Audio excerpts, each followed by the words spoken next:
So it is Sunday, the 15th of May of 2016. I'm in front of the so-called Unitarian Church of Montreal, and I'm engaged in my alternative spiritual practice of protesting against Unitarian Universalist injustices, abuses, and hypocrisy, which includes, but is by no means limited to, Unitarian Universalists misusing Canada's blasphemy law in Bill Cosby-style clergy abuse cover-up legal bullying.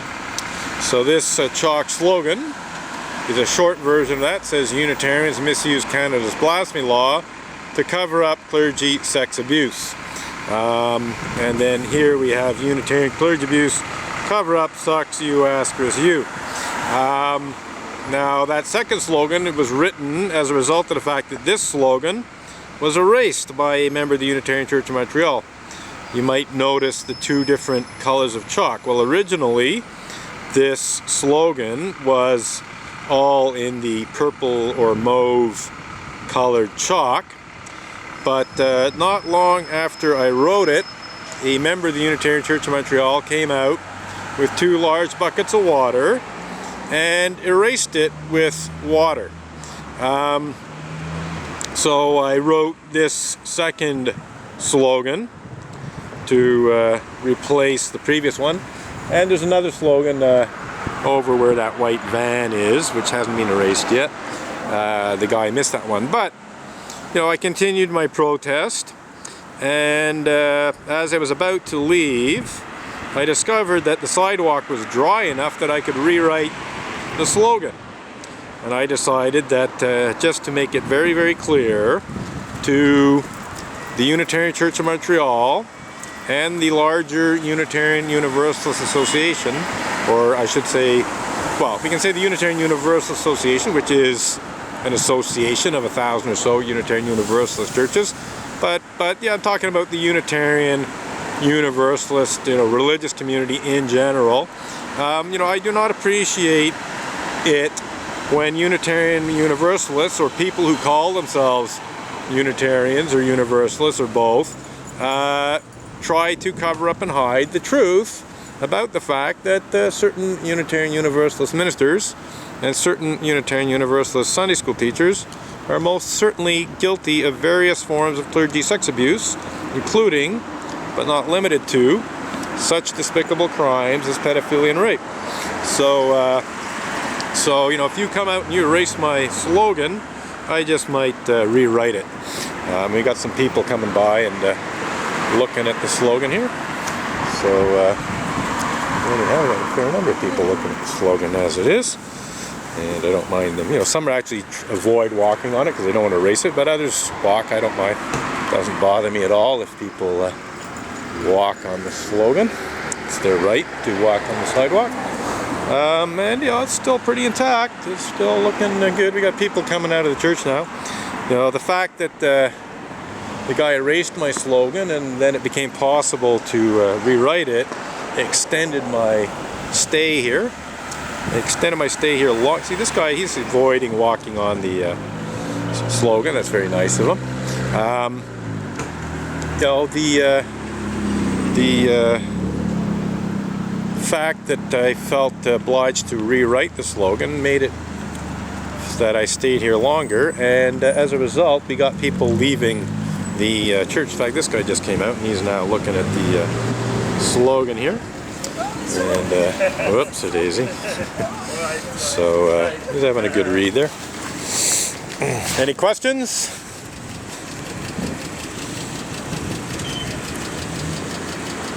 Est-ce que vous parlez anglais ou français? Oui, je parle français, oui. Est-ce que vous comprenez l'anglais aussi? Un peu. OK. En français, c'est les Unitariennes, Oui. la communauté plus grande, OK. utilise la loi canadienne contre le blasphème OK. pour cacher les abus sexuels de leur clergé. OK. Alors moi, je manifeste contre ça. Je manifeste contre le fait que ce qu'on appelle the Unitarian Universalist Association, ça c'est comme 1000 églises unitariennes universalistes ensemble aux États-Unis et Canada, etc. Ils m'ont faussement accusé de crime de libelle blasphématoire. Ok. Parce qu'il veut m'intimider. Il veut que j'enlève des blog posts qui parlent des pédophiles et des violeurs dans l'église. Alors, ah, effectivement, oui. Mais c'est pas lui. Est-ce que c'est lui?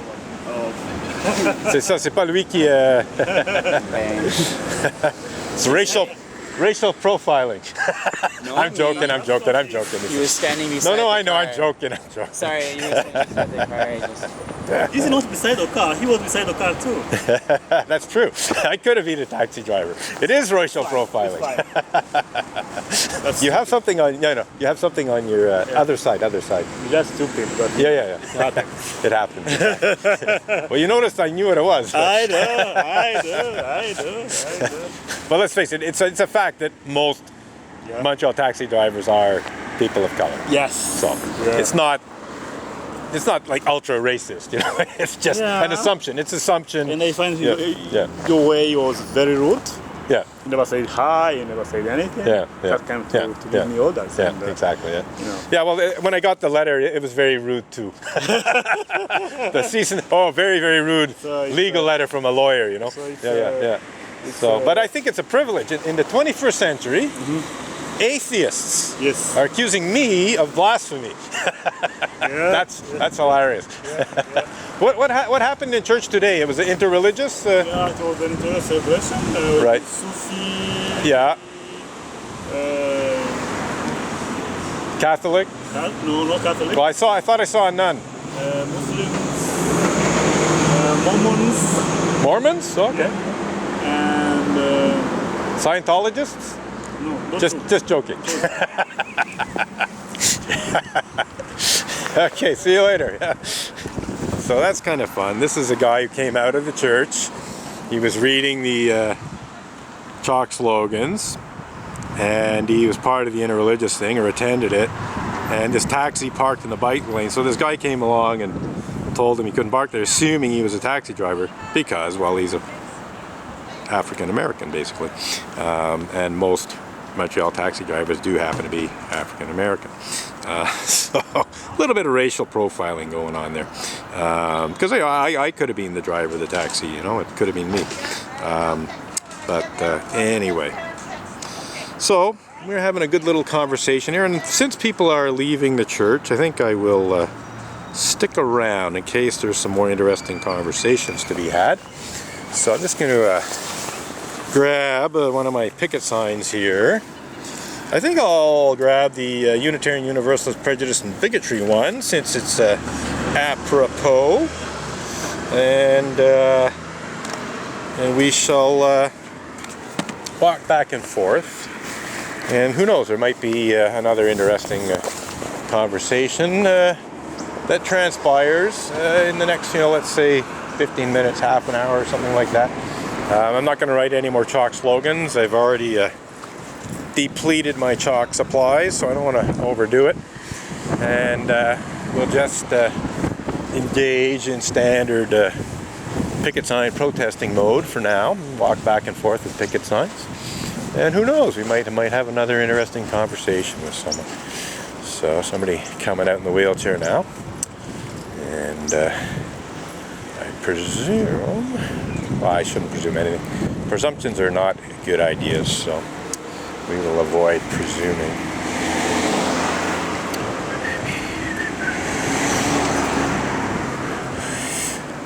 Yeah, so there we go. So my presumption was correct. I thought the taxi might indeed be for this fellow here. But, we just saw what happens when you assume too much. So, as I said, we'll just continue to circulate, because circulating is part of what you're supposed to do when you're engaged in peaceful public protest. So I'm just going to circulate back and forth between the two different chalk slogans here as people are exiting the Unitarian Church of Montreal. And we will continue protesting for at least another 15-20 minutes, maybe another half hour or more. Just play it by ear. I had not intended to be here this long today. I was actually planning on keeping it short, but you know, a member of the church just had to come out and erase my slogan. And as I was about to leave, some minutes ago now, I'd say at least 15-20 minutes ago now, I noticed that the sidewalk had dried enough that I could rewrite the slogan. And I thought, well, yeah, why don't we just send these guys a little message by rewriting the slogan, just to let them know, you know, that no matter how many times you erase my slogans, you know, I can rewrite them. And not only that, but of course I can take photographs. So they may be temporary on the sidewalk, but they're pretty permanent when the photograph is posted to the internet. And so are the videos of the idiots erasing my chalk slogans, because any Montreal Unitarian or any other Unitarian Universalist who erases my chalk protest slogans is a Unitarian Universalist who is basically knowingly and willfully involved in Unitarian Universalist cover-up and denial of such despicable crimes as pedophilia and rape.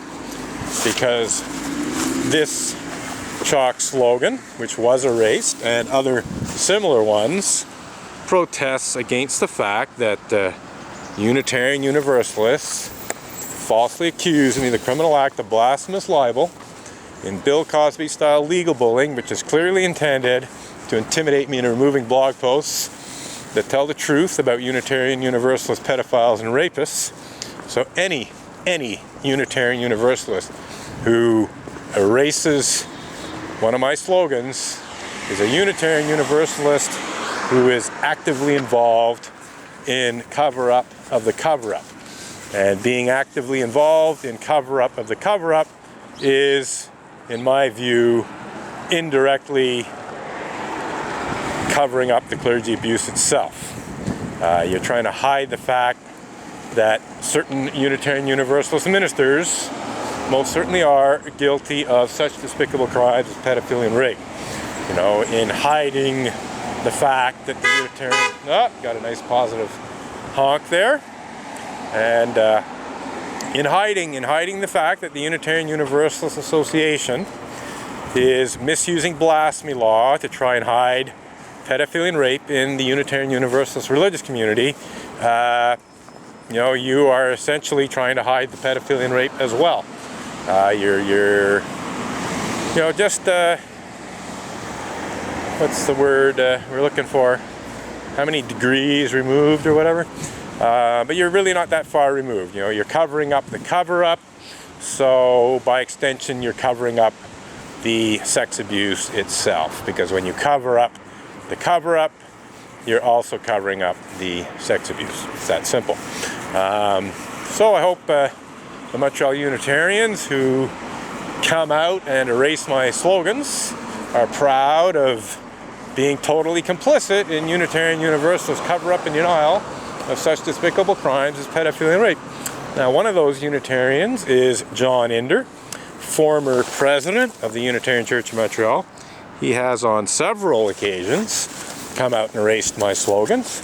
He's even had the unmitigated gall to say that he agrees with the Unitarian Universalist Association accusing me of blasphemous libel in an effort to hide pedophilia and rape. You know, he basically says he's fine with it.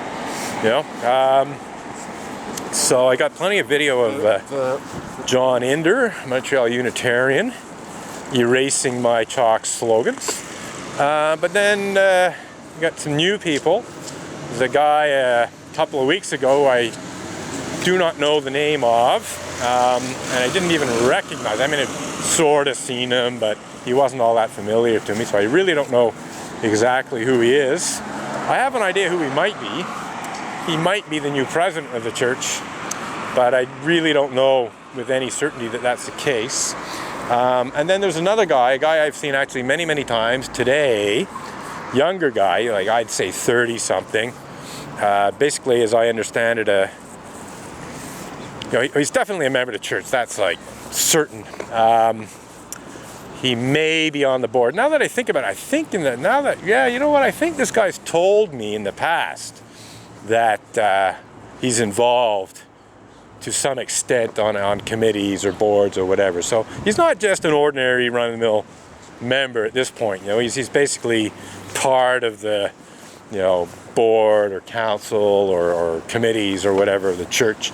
So he has a bit more responsibility than, you know, just an average church member. And he came out and erased my slogan, which I had to rewrite. So that's like three members of the church, most likely, you know, on the board, coming out and erasing my chalk slogans, which protest against Unitarian Universalist misuse of blasphemy law to hide pedophilia and rape. And so in doing that, they are, well, not only trying to hide the misuse of blasphemy law, but they're also indirectly hiding the clergy sex abuse itself. Because when you make the misuse of blasphemy law invisible, you also make the clergy sex abuse that's intended to hide invisible as well. So basically totally violating the fourth principle of Unitarian Universalism, which calls for a free and responsible search for truth and meaning. And good day. It's a true honor and privilege to be accused of blasphemy by Unitarians in the 21st century, especially atheist Unitarians. It's quite hilarious, I think. So I'm not quite sure who this woman is, but she isn't familiar to me, put it that way. She may be involved with the interreligious thing that was going on, or not, you know. I just don't quite know who she is, so could be